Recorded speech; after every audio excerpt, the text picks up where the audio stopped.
How does one explain that for over 3,000 years there has existed in this world a loosely knit and versatile, multi-denominational, transgenerational global cult of satanic scumbags that prey on the innocent and profit from human misery and death and have up until now avoided detection and prosecution?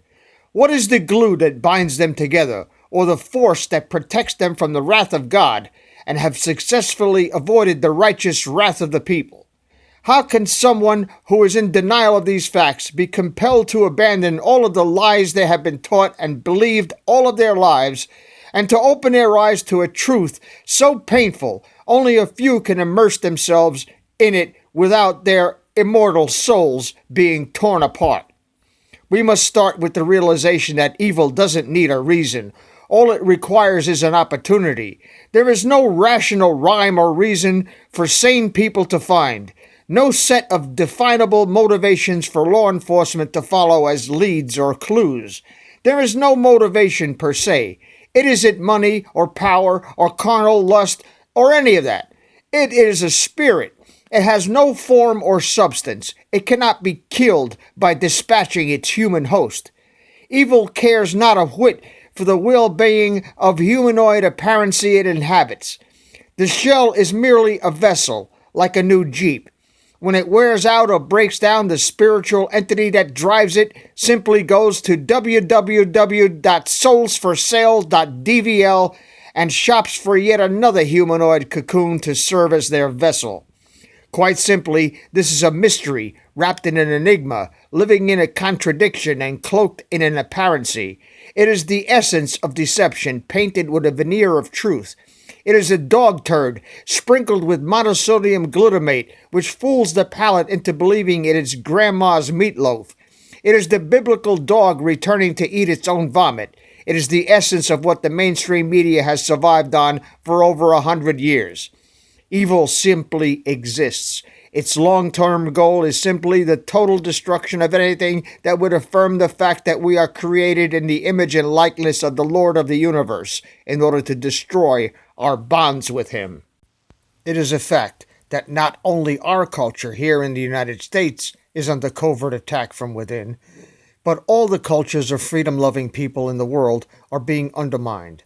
Morality is being eroded at its foundation, and while the people who openly decry the horrors of the Holocaust and Nazi Germany are the same people, or relatives of those who permitted the worst of the World War II criminals, including Adolf Hitler himself, to secretly escape to Argentina, while most of them, under Operation Paperclip, landed cushy and lucrative jobs as NASA rocket scientists.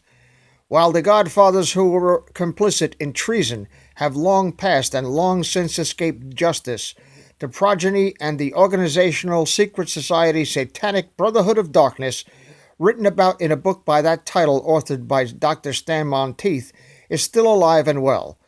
They are mostly unknown, working behind the same curtain as the Wizard of Oz.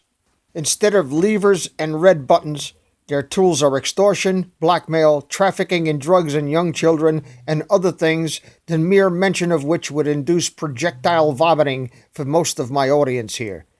The vast bulk of the culpability for public blindness to this evil is the mainstream media.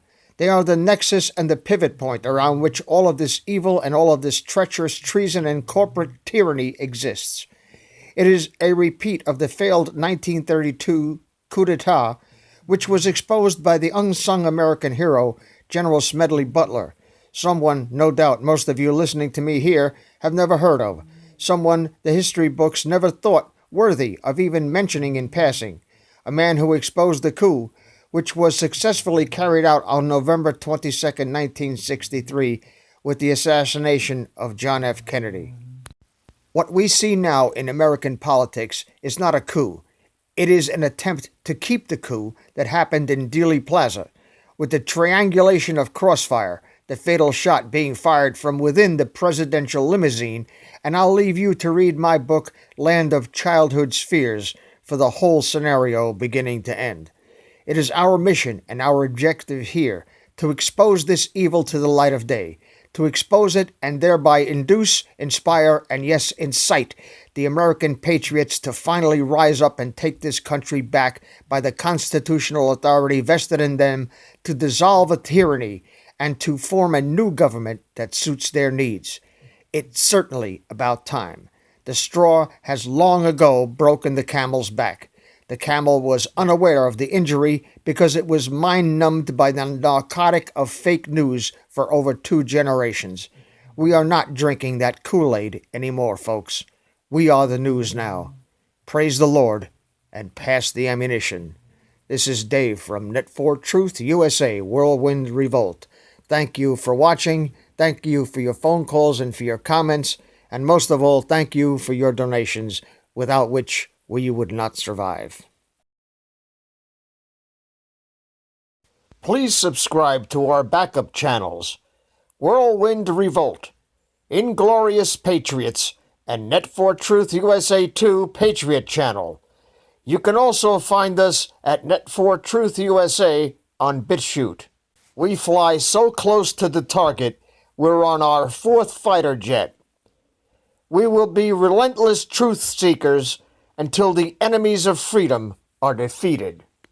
You can support this channel by using the links in the description, but for a $100 donation, I will personally send you a autographed hardcover special edition copy of Land of Childhood's Fears.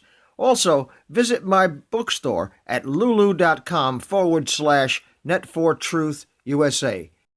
If you are viewing this video on BitChute, you can use the links in the description to support us, or simply click the green $ dot on our video to support this channel.